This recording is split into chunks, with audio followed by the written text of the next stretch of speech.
Isa po mapagpalang panunod sa inyo mga kaibigan at mga kapatid. Patuloy po kayong sumusubaybay sa paglilingkod na pinagkakalob po sa inyo ng 3 Points Ministries. Lubos po ang aming kagalakan na patuloy po namin kayong nakakasama at patuloy po kaming nakapaglilingkod sa inyo at nawa po ay nakikinabang po kayo na bibless sa lahat ng mga bagay na amin pong na-share sa inyo, mga reflections na nawa po ay nakakatulong upang nang sa ganon mas madaling maunawaan itong ating pong pag-aaral, itong ating leksyon, at nawa po ay maging madaling paraan rin upang nang sa ganon ay mas lalo pang lumalim ang ating relasyon sa ating Panginoong Diyos.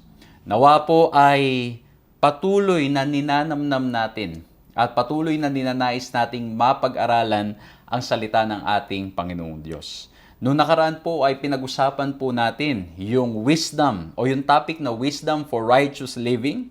At napag-usapan po natin yung salita ng ating Panginoong Diyos, yung disiplina ng ating Panginoong Diyos, and also our human limitations.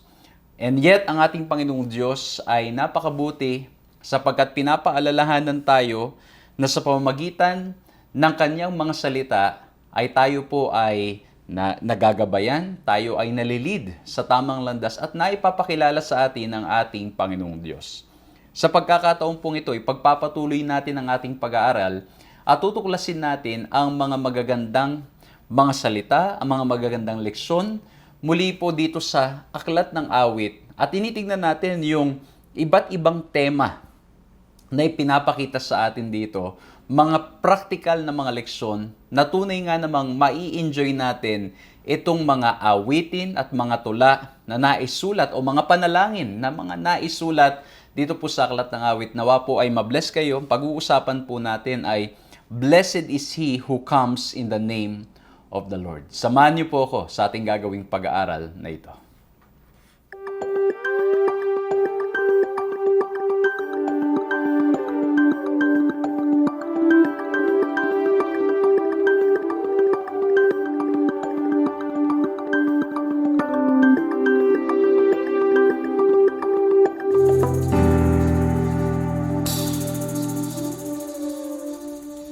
Ako po si Pastor John Alexis Mercado at patuloy po kayong sumusubaybay sa paglilingkod na pinagkakalob po sa inyo ng 3 Points Ministries na napapanood din naman sa Hope Channel Philippines. Nawa po ay patuloy na kayong lahat ay nakikinabang at nabibless at patuloy na itong pag-aaral na ito ay nakakatulong po sa inyo upang madaling maalala at madaling maunawaan itong ating pag-aaral. Kamusta po kayo? Sana po ay nasa mabuting kalagayan. Sana po ay kayo ay pinagpapala, ginagabayan, sinasamahan, at patuloy na nadarama ang pag-ibig ng ating Panginoong Diyos sa bawat araw ng inyong mga buhay. Kung ito po unang pagkakataon na nakakasama namin kayo, paki-like, subscribe, paki-follow ang ating pong mga page upang nang sa ganun ay ma-notify po kayo sa lahat ng mga pag-aaral na ating ginagawa. At nawa po ay ito rin ay maging paraan para ma-notify kayo, malaman ninyo tuwing sa meron po tayong mga pag-aaral na ginagawa. Ano po kasi pag naka-like po kayo, naka-follow kayo, naka-hit kayo sa notification bell, you will be notified sa lahat po ng mga videos, sa lahat po ng mga posts na aming ginagawa. At nawa po ay nabibless kayo, hindi lamang dito sa mga videos, maging sa mga pictures na aming pong pinopost, maging sa mga short clips, ano po. At we hope by God's grace to continue serving you, sharing with you the good news na nanggagaling sa salita ng ating Panginoong Diyos o walang iba kundi sa ating Panginoong Hesukristo sapagkat nais niya na tayong lahat ay makaranas ng kapayapaan, kasiyahan at tayong lahat ay mga ligtas. Ano po? So at of course, sa inyo pong lahat na lagi na po namin kasama, lagi na pong sumusubaybay sa pag-aaral na ito. Again, meron po akong simple request para sa inyong lahat. Paki-share nyo naman po ang ating pag-aaral na ito. You can share it by clicking the share button. I-share nyo sa timeline po ninyo. I-share nyo sa mga kaibigan ninyo. I-send nyo as a message sa mga mahal nyo sa buhay, sa mga iniisip nyo pong tao na maaring makinabang sa pag-aaral na ito. Pwede nyo rin pong i-copy yung link at i-send nyo kung saan-saan mga platforms. And by doing that, we are joining God in His mission of making Himself known. Pwede tayong maging digital missionaries ng ating Panginoong Diyos sa simpleng pamamaraan. Lagi ko nga sinasabi, not everyone can preach, not everyone can sing, but for sure, most of us can click. Okay? Pwede tayong mag-click lang ng share button, may babahagi na natin ang mabuting balita sa mga tao sa ating paligid. And of course, if you will send it as a private message, I'm inviting you to pray. Ano? Pag-pray natin, yung mga kaibigan natin, mga mahal natin sa buhay, impress tayo ng ating Panginoon kung kanino natin dapat ibahagi itong pag-aaral na ito. At gusto ko rin po kunin ang pagkakataon na ito to say thank you very much. Maraming salamat po sa lahat ng mga kaibigan, mga kapatid, sa lahat ng mga sumusubaybay na patuloy pong sumusuporta, patuloy pong nagsishare ng kanilang mga blessings, patuloy pong nagsishare ng kanilang mga efforts in praying for us, in praying for the ministry. Maraming salamat po at tunay pong kayo ay ginagamit ng ating Panginoong Diyos upang nang sa ganun ang ating gawain ay makapagpatuloy. Maraming salamat po at nawa po ay patuloy niyong maranasan ang biyaya at pagmamahal ng ating Panginoong Diyos. At nawa po ay patuloy na tayong lahat ay maghawak kamay, sama-sama tayo upang nang sa ganon, patuloy po tayong magamit ng ating Panginoong Diyos. Let's use our resources, let's use our efforts, let's use our time, let's use our talent, let's use everything that we have na binigay ng ating Panginoong Diyos so we can join Him in making Himself known, in proclaiming His name to the people. At sa pagpapatuloy po, tayo po ay sama-samang yumuko para sa isang panalangin.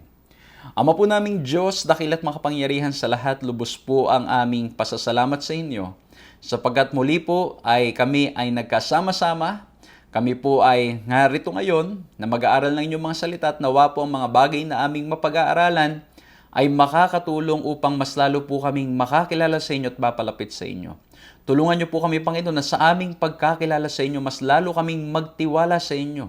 Sa lahat ng aming mga hinaharap sa buhay, sa lahat ng aming mga pinagdadaanan, alam po namin kayo ang Diyos na maari naming mapanghawakan sa buhay na ito. At ngayon po, mahal na Diyos, pangunahan niyo po kami sa aming pag-aaral, pagkalooban niyo po kami ng katalinuhan, nawa po ang banal na Espiritu, ang tumulong sa amin upang nang sa ganun maunawaan at maitanim sa aming mga puso ang lahat ng mga bagay na aming mababasa at mapapakinggan at nawa po'y maisabuhay namin ito. Muli po maraming salamat, mahal na Diyos. Salamat po't kasama namin kayo ngayon sa pangalan ng aming Panginoong Hesus. Amen. Patuloy po kayong sumusubaybay sa isang buong series about the Book of Psalms. Tinitingnan natin ang mga important themes na kung saan ay kapupulutan natin ng aral, makakatulong sa atin upang mas lalong mapalapit sa Kanya at mas lalo pong makilala pa siya. Ang pag-uusapan po natin ngayon, ang topic natin pinamagatang, Blessed is He who comes in the name of the Lord. Merong isang awit na ganito na napakaganda. Blessed is He who comes in the name of the Lord. At akin pong mas ipapaliwanag pa itong ating pinag-uusapan. Ngunit basahin muna natin ang ating key text sa pag-aaral na ito sa Psalms 118:22-23. Ang sabi, the stone which the builders rejected has become the chief cornerstone. This was the Lord's doing. It is marvelous in our eyes. At itong text na ito ay kinote din sa Bagong Tipan. Bakit, mga kaibigan, mga kapatid? Marami pong mga bagay na nakasulat sa aklat ng awit ay nagpapakilala o nagpapahayag ng pagkatao at paglilingkod ng ating Panginoong Jesucristo. In a sense, mga kaibigan, mga kapatid, yung aklat ng Psalms is prophetically pointing to Jesus Christ.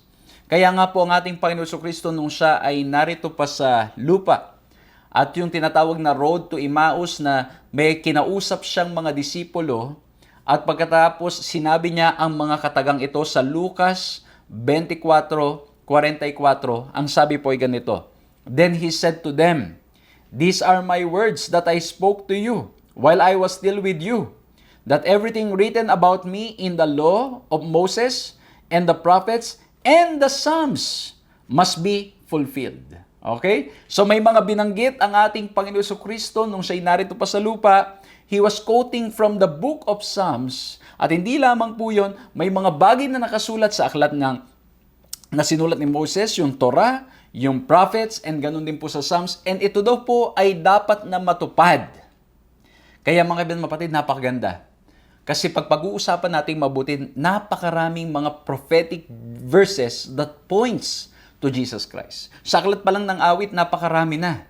Ano po? Kasi bakit? Dito po sa aklat ng awit, may mga lingwaheng ginagamit na akala natin it's simply pointing to David, it's simply pointing to a specific person, it's simply pointing to another person, another guy. Pero hindi po mga kapatid. When we look closely and then when we study the New Testament, especially during the time of Jesus when He was quoting it, ito ay magpapatunay at magpapakita na tunay nga ng mga bagay na itong nasulat sa aklat ng awit at sa iba pang mga aklat ng banal na kasulatan ay nagpo-point sa ating Panginoong Hesukristo.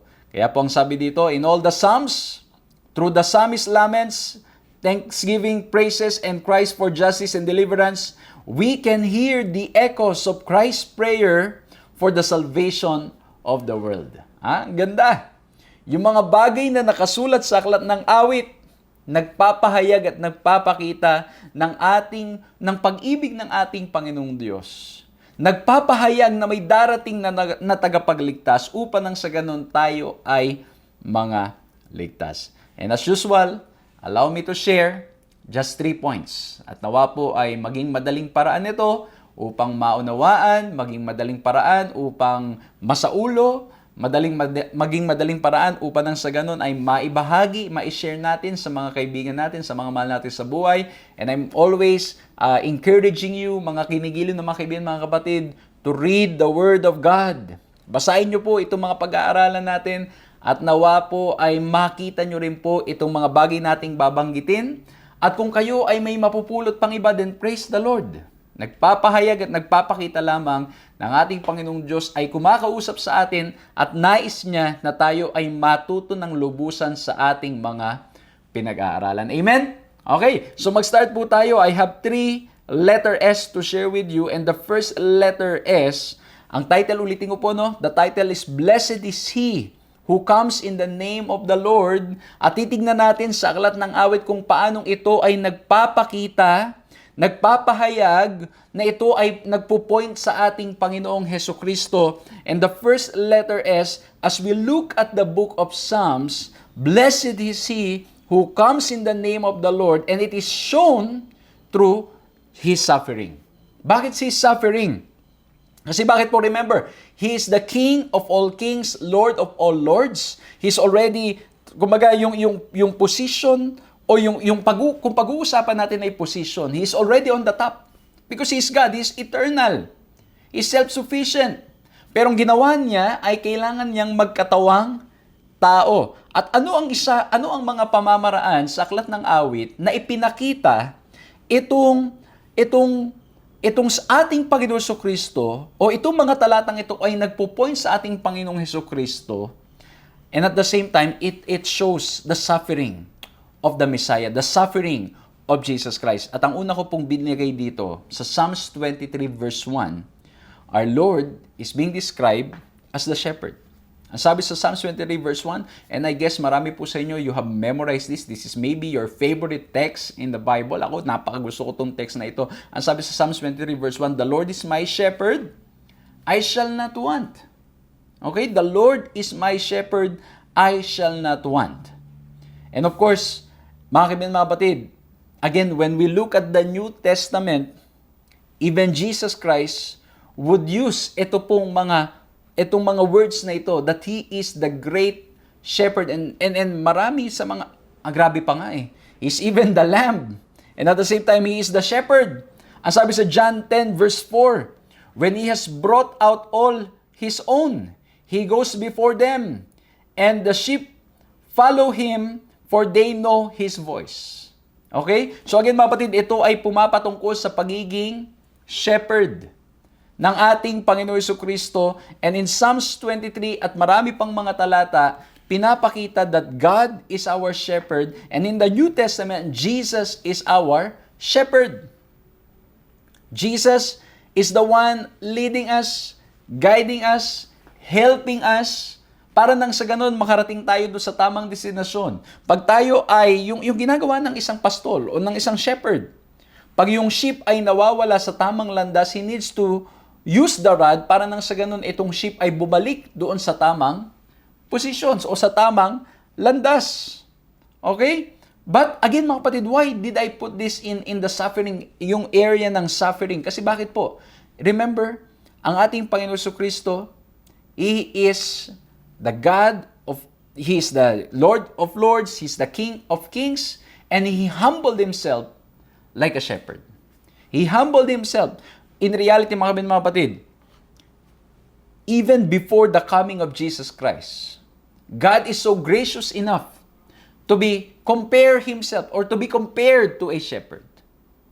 And in the New Testament, when Jesus came here on earth and fulfilled and really functioned like a shepherd or as a shepherd, sa marami sa atin, nagpapakita ito mga kapatid ng, for me, suffering in a sense. Bakit po?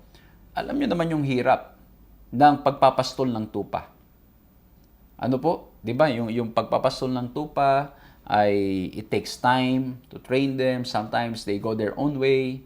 But once they are aware of the voice of the shepherd, itong mga sheep na ito, they know and they will follow. Pwede nga ang gawin ng ating Panginoon Jesucristo. Alam niyo yung mga sinasabi ng karamihan, pwede naman ginawa ng Panginoon. He could have just destroyed everything, and yet the Lord did not do that. Ginawa na ating Panginoong Diyos ay He reached out to us and He wants to lead us like a shepherd. At alam niyo, maganda dyan mga kapatid. Sa buhay na ito, may mga tinatawag tayong pastor. And even sa banal na kasulatan, yung mga kings, yung mga judges and yung mga prophets, they are even at times considered shepherds. Okay? Leading the flock, leading the people of Israel. But ano po nangyari? They are not perfect. And even our pastors today, even me mga kapatid, I'm not perfect. I commit mistakes. Ano po? Ako napapansin ko mga kapatid, I'm really a work in progress. Napapansin ko pagminsan sa aking temper, sa aking mga pagdeliberation, the way I deal with things. Ano po? I'm a work in progress. And sometimes the intention is right, the intention is good, pero the approach, pabisan doon tayo sumasablay, mga kapatid, mga kaibigan. Pero again, mga kapatid, it shows that we are a work in progress. May mga bagay na tayo bilang mga manggagawa, mga pastor ay nagkakamali, and we have to admit that we are not perfect. We commit mistakes. Okay? We commit mistakes. And that's why it should lead us to the true shepherd. It should always lead us to look at the true shepherd who loves us and who cares for us. And this shepherd, walang ibang ating Panginoon Jesucristo, is perfect in all His ways. Tayo mga kapatid, sometimes, ako po bilang tatay, sometimes yung pagdidisiplina sa mga anak, alam niyo yun, ang intention ng magulang, ako po bilang tatay, is to always try to lead my children to a good and right, and in the right way. Pero sometimes mga kapatid tayo ay alam nyo, napupuno tayo, naiinis tayo, at sometimes yung pagdidisiplina natin ay parang hindi na siya out of love. Minsan it's out of anger, out of yung impatience. Pero ang ating Panginoong Diyos, He always leads us with love. And even His wrath, even His anger towards sin, mga kapatid, is an act of love for the human being. Kasi ang nais ng ating Panginoong Diyos ay mapabuti tayo. At ang paraan ng ating Panginoong Diyos ay hindi siya magkakamali. Sometimes, mga kapatid, mga kaibigan, alam yun, kahit na ang intention natin is to discipline, sometimes ang nangyayari po, yung pag tayo sobrang inis, sobrang naiinis, nagagalit, ano po nangyayari? Hindi na talaga out of love why we're doing things. Pero ang ating Panginoong Diyos, it's very consistent in the Bible that He is a God of love. And even the way He disciplines, it's always an act of love. And sometimes this is very difficult to accept. Pero ito ang maaasahan natin sa ating suffering Messiah, sa ating Panginoon Kristo na ipinapakilala sa Psalms at maging sa New Testament, that truly, He is our great shepherd. That He is willing to die for us. That's why in the Bible, sabi ng ating Panginoon Kristo, yung shepherd will sacrifice his life even for one soul, for one sheep na nawawala.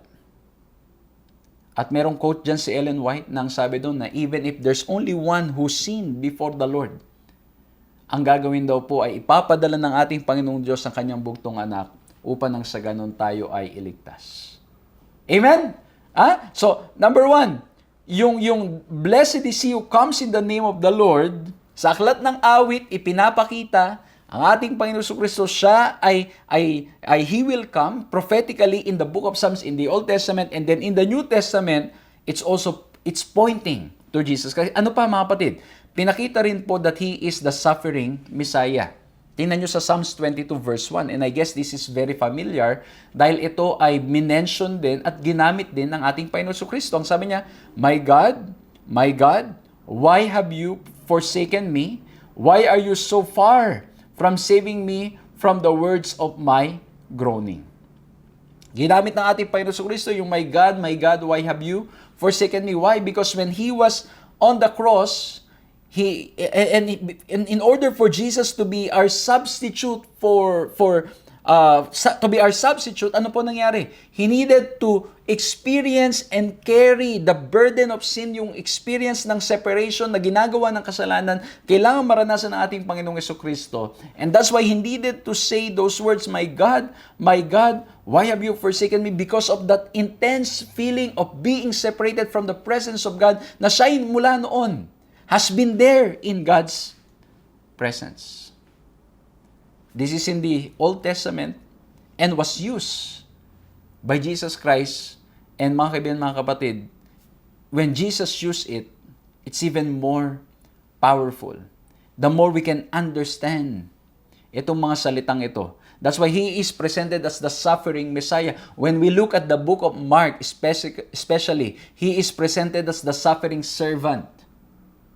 Na siya ay dumadaan sa mga iba't ibang hirap, dumadaan sa iba't ibang mga kalungkutan at marami pang iba. He's our Messiah, but He goes through a lot of sufferings. Ng ating Panginoon Kristo sa kanyang pagmamahal sa atin, He goes through all of this in order for us to be saved. Amen? Ang sabi ni Ellen White, basahin natin, upon Christ as our substitute and surety was laid the iniquity of us all. He was counted a transgressor, that He might redeem us from the condemnation of the law. The guilt of every descendant of Adam was pressing upon His heart the wrath of God against sin. The terrible manifestation of His displeasure because of iniquity filled the soul of His Son with consternation. Grabe mga kapatid yung description na ginamit ni Ellen White na nadama ng buo ng ating Panginoon Kristo yung displeasure ng ating Panginoong Diyos, yung galit ng ating Panginoong Diyos sa pagkakasala. Remember mga kapatid, mga kaibigan, God hates sin, but He loves the sinner. And this is very difficult to do for us human beings. Kasi bakit? When we hate sin, we also hate the person. Di ba? Ano nangyayari pag minsan? Ganito, sasabihin natin, sa totoo lang, ayaw ko yung ginagawa mo eh. Kaya ayoko na makita yung pagmumukha mo. Di ba? Ganun ang nangyari. Ang nangyayari po ay when we hate sin, we also hate the person. We attach the wrongdoing to the person. And that's why we keep on labeling people. We keep on saying negative things about people. Pero ang ating Panginoon Kristo, He hates sin, but He loves sinners. Yung displeasure ng ating Panginoon Kristo sa kasalanan ay napakataas. He really doesn't want it. He really doesn't like it. And that's the reason why Jesus died on the cross. Kaya mga kaibigan, mga kapatid, this should be a reminder for me and for you, for all of us, na ang kasalanan really needs to be hated. And we need to pray to the Lord to have that kind of hatred sa kasalanan. Pero wag sa tao. Okay? Sa kasalanan. Kasi bakit? That's the reason why Jesus died on the cross. Kaya pala, sa Bible, Ellen White was mentioning about two kinds of sorrows. Yung worldly sorrow and godly sorrow pagdating sa pagkakasala. Yung worldly sorrow is when you're sorrowful with what you have done, pero ang iniisip mo lang kaya ka nalulungkot ay dahil Baka maapektuhan yung iyong career, maapektuhan yung iyong honor, maapektuhan yung pagiging leader mo, maapektuhan. Alam mo yun ang reason is external. Kaya ka lang nagsosorry dahil ayaw mong mawala yung pagpapala sa iyo, kaya ka lang nagsosorry because baka mawala yung blessings that comes with your role at doon sa nagawa mong yon ay mawawala itong mga benefits nito, then that's why you're saying sorry. And sometimes this is happening, yung nagsusorry lang para lang matapos na. Nagsusorry pero hindi naiintindihan bakit talaga nagsusorry. But in the godly sorrow, we are sorrowful because we know that the reason why Jesus died on the cross is because of our sin. Because of what we have done. And Jesus needed to experience this and He needed to say those words, my God, why have you forsaken me? I don't know, mga kapatid, what have you felt? Nung kayo, for the first time, you will be separated from a person na talagang napakalapit sa inyo at napakalapit sa inyo. I don't know what you felt during that time. Di ba napakahirap? Talagang iiyak ka, malulungkot ka. Naalala ko yung aking mga anak, nung sila'y mas maliliit pa tuwing pupunta yung kanilang mga auntie, mga tita, mga tito at yung kanilang mga lola at lolo, tuwing aalis na talagang iyak sila. Talagang ang saya-saya nila for how many days and then they will be separated. Iyak talaga sila kasi malungkot na daw ulit. Ilan na lang kami dito sa bahay. Pag nandyan lahat, ang dami-dami, ang saya-saya. Ano po?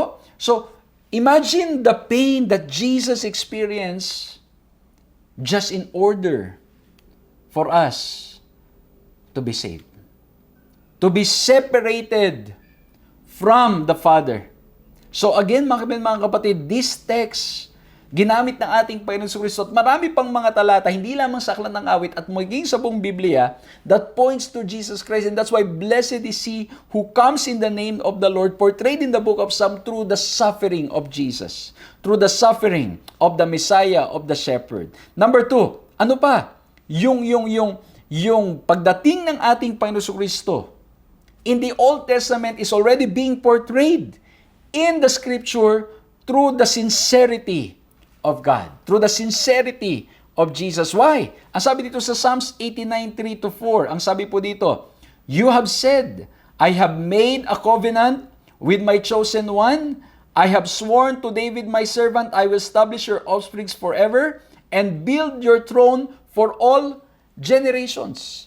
Itong text na ito sa Psalms 89 ay nagpapakita ba ng everlasting support and prosperity doon po sa line, genealogy, yung sa hierarchy ba yan? O yung nation, o itong bayan ng Israel. Sa bayan ng ating Panginoong Diyos. Pero anong nangyari, mga kaibigan, mga kapatid? When you continue reading Psalms 89, ano po ang nangyari? Ang mga tao, tayo, at of course sa Old Testament, itong mga bayan ng Diyos, Israelites, and even King David, they committed a sin, or they committed sins before the Lord. Nagkasala laban sa ating Panginoong Diyos. Okay? Kaya po, tatandaan nyo mga kapatid, when we talk about covenant in the Bible, ito ay agreement between two persons. They will have stipulations or they will have agreement, they will have laws na ito ang gagawin ng bawat isa. And once the other person breaks it, automatic, you're free from the covenant. Pero ang ating Panginoong Diyos, ang ganda nito. Meron tayong isang buong series about covenants. Hindi ko po alam kung nasubaybayan nyo yan. Kung hindi naman, you can search it in our social media accounts. Napakaganda kasi bakit? Ito pong covenant, ang ating Panginoong Diyos, there were times in the Bible ng ating Panginoong Diyos, mangangako siya, hindi kay Abraham, hindi sa tao, kundi sa kanyang sarili. That He will fulfill His covenant. He will do what He needs to do. Gagawin niya, mga kapatid, ang dapat niyang gawin. Ibig sabihin nito, nagpapakita ito, mga kapatid, of the sincerity of God, the sincerity of God na tayo ay mangaligtas at mapabuti, at ito ay nangyari sa pamamagitan ng ating Panginoong Hesukristo. Bakit po mga kapatid? Through the death of Jesus Christ, we have hope. Through the death of Jesus Christ, meron tayong direction in this life. Through the death of Jesus Christ, we have access to all the spiritual blessings available for us. Yung mga pangako sa banal na kasulatan, because why? God is sincere, God is true, God is genuine with His promise, and He will fulfill it. Pero ano nga pong sinasabi natin dito? Madalas, tayong tao ang nagkakasala. Tayong mga tao ang hindi tumutupad doon sa part natin sa covenant. Tayong mga tao ang hindi sumasang-ayon o hindi lang sumasang-ayon, may mga bagay na sinabi na dapat natin gawin pero hindi natin ginagawa. Mga kaibigan, mga kapatid. Okay? And that's why, ang mangyayari dahil dito, dahil nais ng ating Panginoong Diyos na tayo'y mapabuti, ano po, mararanasan tuloy natin yung tinatawag na wrath of God. Ang sabi dito sa Psalms 89, ituloy natin yung basa sa verse 46, tingnan nyo yung tanong, How long, O Lord, will you hide yourself forever? How long will your wrath burn like fire?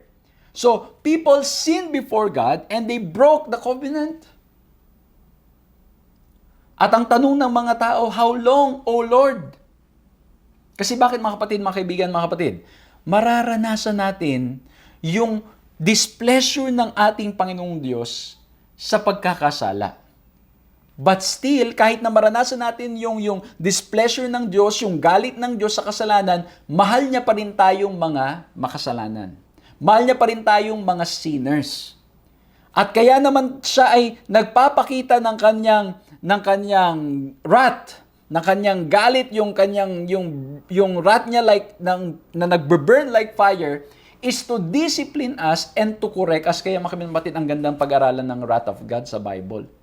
Yung wrath of God, it is not meant to destroy. It is not meant to tayo ay mapasama. It is meant to heal us and help us see where we are wrong and so we can repent at makabalik tayo para makita nating ayaw ng Diyos ang pagkakasala. And so, because we did something wrong, we will experience the discipline of God, the wrath of God, as His great love for us. At ang mangyayari mga kapatid, hopefully, this will lead us to repentance. Tingnan nyo sabi dito.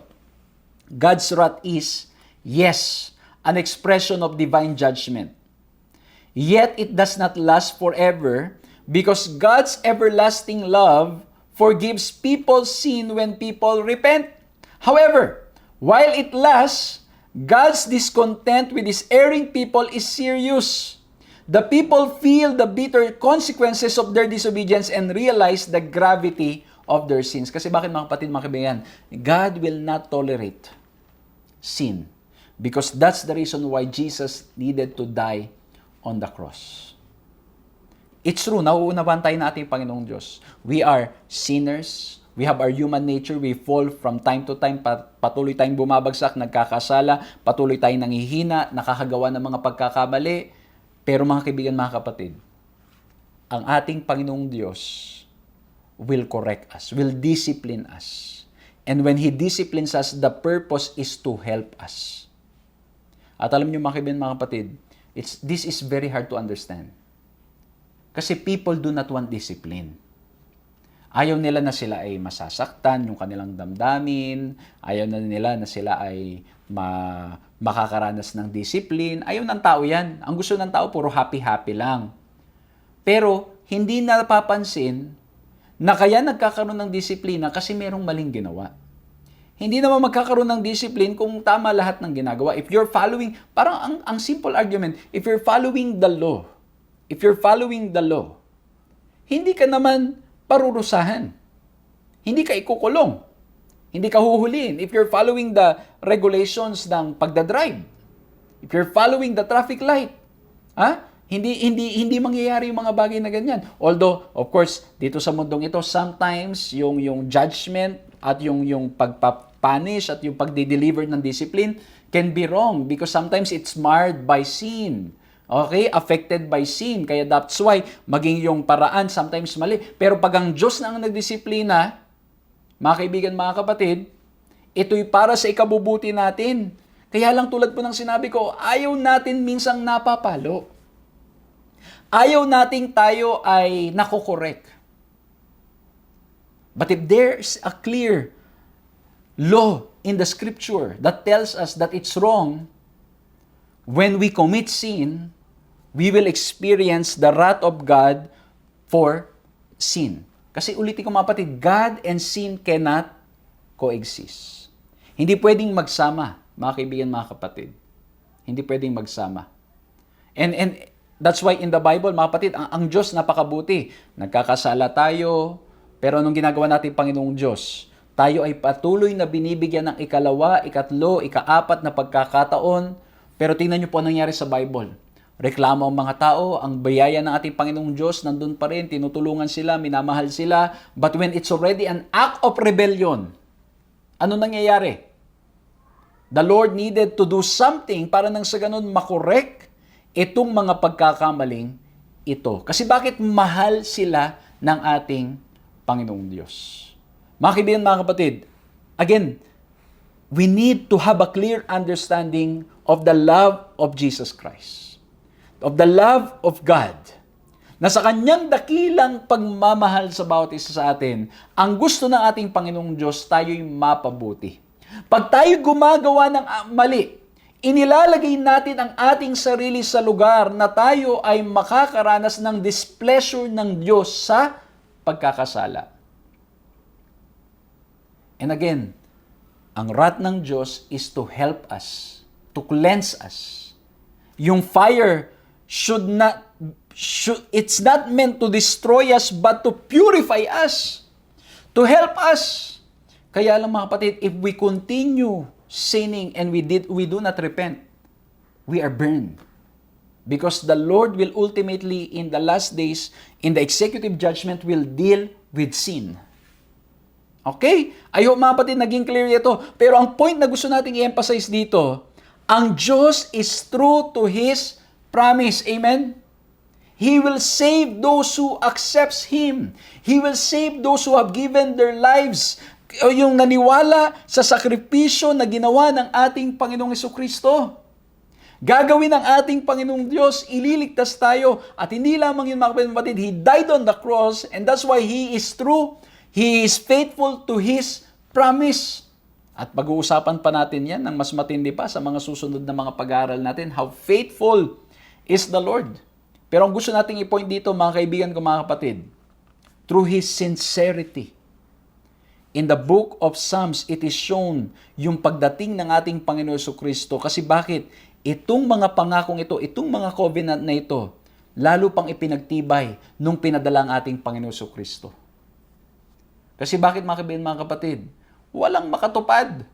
And so Jesus needed to come to fulfill the law. And that's why when we accept Him, we have the righteousness of Christ by faith. At ito ang tumutulong sa atin para by God's grace ma-overcome ang ating mga pagkakasala at makasunod. Hindi ba ito pagpapakita ng sincerity ng ating Panginoong Diyos na He's sincere, He's true, He's genuine sa kanyang mga pangako. Mula umpisa, He promised.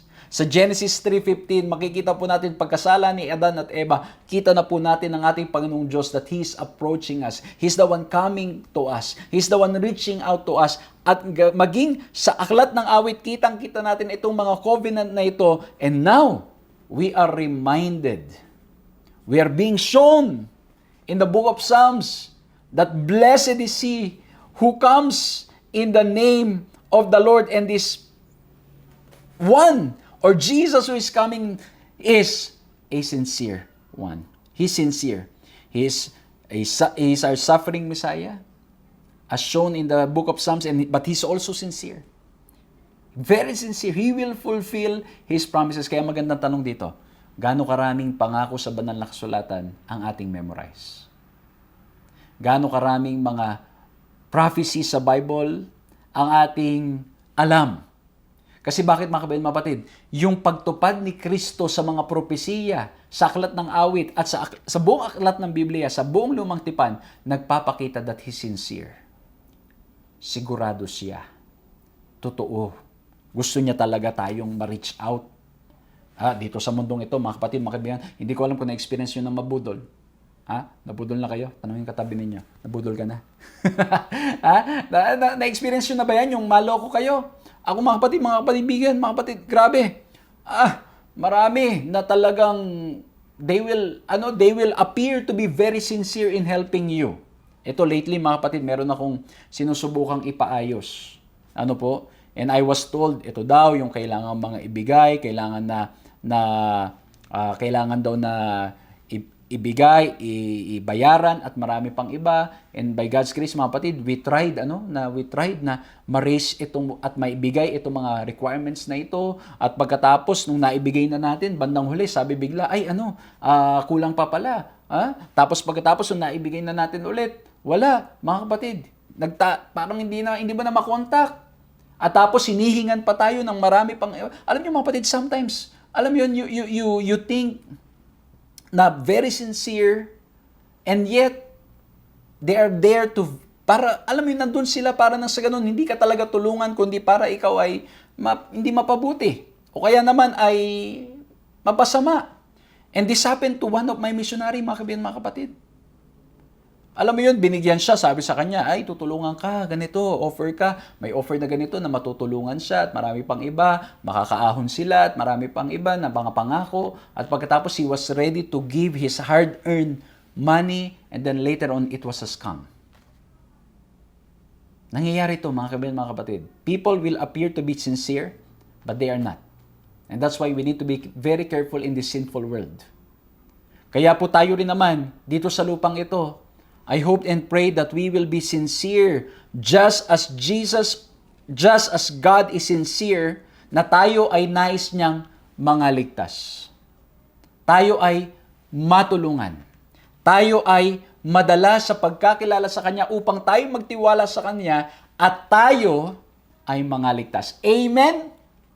He says sincere. He will fulfill His promise. Totoo siya. Mga batid, dito sa mundong ito, ang daming fake. Okay? Ang daming fake. Ang daming papaniwalain ka, pero ang totoo ay hindi. Kita ko yan mga kapatid sa social media. Many people will try to appear very sincere, but they will just harm you. But Jesus will never harm you. Jesus will always care for you and me. Jesus will always love you. Amen? So number 1, mga kapatid, blessed is he who comes in the name of the Lord and is presented in the book of the Psalms as the suffering shepherd, suffering Messiah, and is also sincere, very sincere in his promises he will fulfill. And number 3, linagay ko po dito, ang third letter S natin, it is also shown through his superiority. Bakit superiority? In Psalms 89:27 ang sabi, and I will make him the firstborn, the highest of the kings of the earth.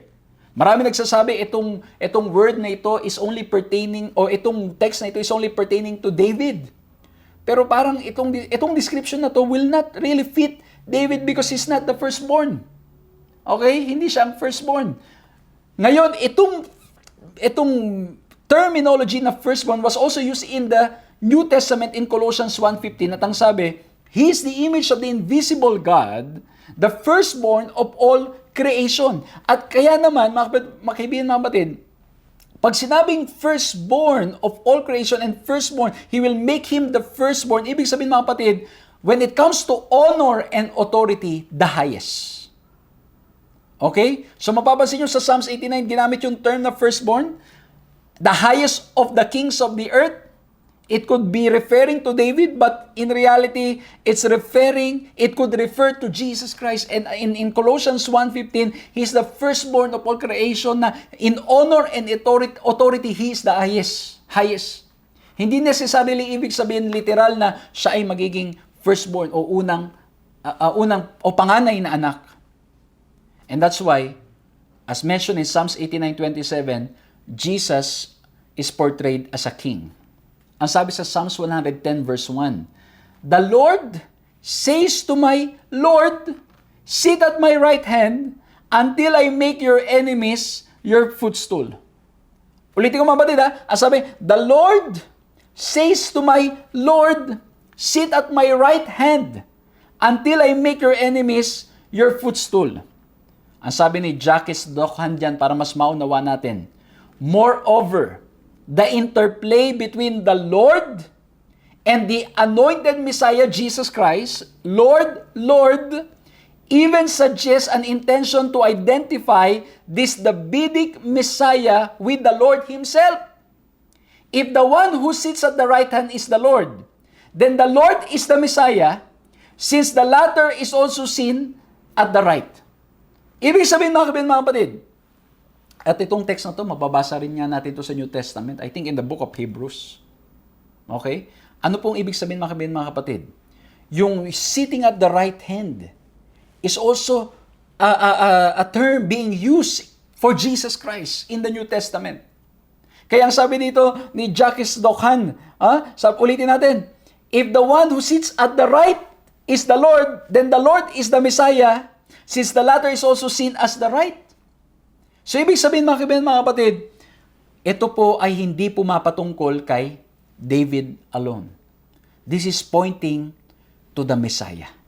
Dinadala tayo sa ating Panginoon Jesucristo. Tas ang sabi pa dyan, until I make your enemies your footstool.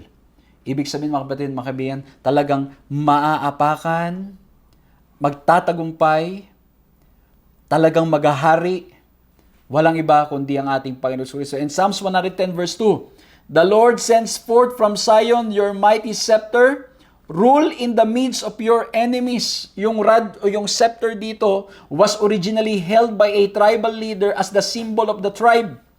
Christ's rod comes from Zion because He represents people of Zion. His rod is a symbol of divine judgment which ends the rule of evil and depicts Christ's unrivaled reign. Kaya pala, yung enemies will be under the footstool, your footstool.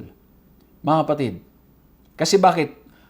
Magtatagumpay ng buo at makapangyarihan ang ating Panginoong Jesucristo. As prophesied in the book of Psalms, and also we can see this in the New Testament, and that's why when you study the book of Daniel chapter 7, ito yung may isa sa mga may graphic depiction of Christ's ultimate victory na matatagpuan natin sa bago dumating ang ating Panginoon Jesucristo when we talk about judgment, na kung saan ang mangyayari po yung judgment will be given in favor of the saints of the Most High. At ang sabi sa Daniel 7:27, His kingdom is an everlasting kingdom. Kasi bakit? Yung kingdoms dito sa mundo, pansamantala, natatapos, hindi everlasting. But the kingdom of God is forever. So mga kapatid, it is the blessed is he who comes in the Lord, shown through His suffering, shown through His sincerity, and shown through His superiority because He is the King of all kings. He will sit, mga kapatid, and then He will sit at the right hand, ang sabi doon, and then ang sabi doon sa binasa natin text, sit at my right hand until you make your enemies your footstool. Mga kapatid, aapakan, at hindi lamang po yun, He will rule with a mighty scepter or mighty rod, and His kingdom will be an everlasting kingdom. Ang ganda. Ang sarap pag-aralan ng aklat ng awit. Ito pala'y pumapatungkol din, in mga text na ito ay pumapatungkol hindi lamang dun kay David or kung kanino man, but it's pointing us to Jesus Christ Himself. But aside from that, yung kanyang pagiging king, mga kapatid, mga kaibigan, He's the King of all kings, the Lord of all lords. Pero aside from that, He is also portrayed as the eternal priest. Tingnan nyo, sabi sa Psalms 110 verse 4, the Lord has sworn and will not change His mind. You are a priest forever after the order of Melchizedek. Again mga kapatid, ang sarap pag-aralan nito. You can read this in the book of Hebrews as well. Kasi bakit? Yung kanyang pagiging priest is not from, hindi yung sa priesthood lamang ng tao. But it came from the order of Melchizedek. Ang sabi dito, the Old Testament never speaks of King David or any other Israelite king as possessing the priesthood in order of Melchizedek. Except for Psalms 110, 1-7, clearly, the Psalm speaks about a distinctive king, priest, in Israel's history at walang iba kundi ang ating Panginoong Hesus Kristo. And that's why in the book of Hebrews, you will read and you will see that Paul, the writer, is pointing that he is the better, the greater priest of the sanctuary. His order came from the order of Melchizedek. Ibig sabihin mga kapatid, it is eternal priesthood. At ang matindi mga kapatid, that's why superiority, because He is the King of all kings and at the same time, He is the priest. Both function nasa Kanya. And that's why mga kapatid, ang ganda nito, as our King, we are to follow Him. Kung anong sabihin Niya, we need to obey. And as our priest, He cares for us, He loves us, He wants us to be saved. He intercedes for us. So He's both our priest and our king. At tatandaan nyo mga kapatid, sa Old Testament, you cannot perform any function in the holy place and most holy place without the priest. Kaya ganun kahalaga na ipinapahayag sa book of Psalms the superiority of Jesus, and yet, while He's superior, He humbled Himself because of His great love for all of us. Kaya mga kapatid, in the book of Psalms, blessed is he who comes in the name of the Lord. At ito ay pinakita through the suffering, through His suffering, that Jesus will be our suffering Messiah. It also shown through His sincerity, that Jesus is sincere, God is sincere in His promises, and we have seen that when Jesus came and died on the cross for us. And it is also shown through His superiority, that He is the King of all kings, and He is the priest who intercedes for us. Nawa mga kapatid, we will follow Him. We will obey Him. Because He is indeed a loving God who cares for us, and He wants the best for us. Let's obey and follow the order of the King.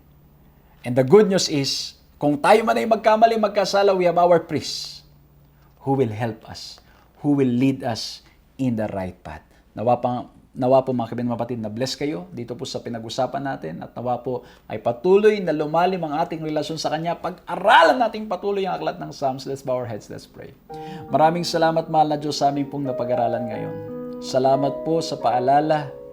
Tunay nga po Panginoon, sa aklat pa lamang ng awit, nagpapakita na that Jesus will come. Well, indeed, He did come, and He will come again. Salamat Panginoon that as we look at the book of Psalms, kita po namin yung mga prophetic text that points to Jesus Christ. At nakita rin po namin sa New Testament how Jesus pointed the disciples dito po sa mga text na nakasulat sa aklat ng awit. O mahal na Diyos, nagpapakita lamang that you are truly a sincere, true, genuine, faithful to your word. Maraming salamat Panginoon. Makakaasa kami, mapanghahawakan namin ang inyong mga pangako. Tulungan niyo po kami sa lahat ng aming mga paghihirap, sa lahat ng aming mga pinagdadaan ng pagsubok, at humihingi po kami ng kapatawaran sa lahat ng aming mga nagawang mga pagkakasala at magkakamali. Tulungan niyo po kaming lagi lamang manghawak sa inyo. Maraming salamat po sa pangalan ng aming Panginoong Hesus. Maraming salamat po mga kaibigan, mga kapatid, sa inyo pong ginawang pagsama sa ating pag-aaral nito, at nawa po'y nakinabang, na bless po kayo, at nawa po ay patuloy nating maranasan ang biyaya niya. Let's continue to share this video para nang sa ganon mas marami pa pong makinabang, mas marami pa pong mabless. At muli po maraming salamat sa inyong patuloy na pananalangin at pag-support sa ating pong gawain, at nawa po'y patuloy pa kayong pagpalain ng ating Panginoong Diyos. Magkita-kita po tayong muli sa susunod na pag-aaral. God bless you.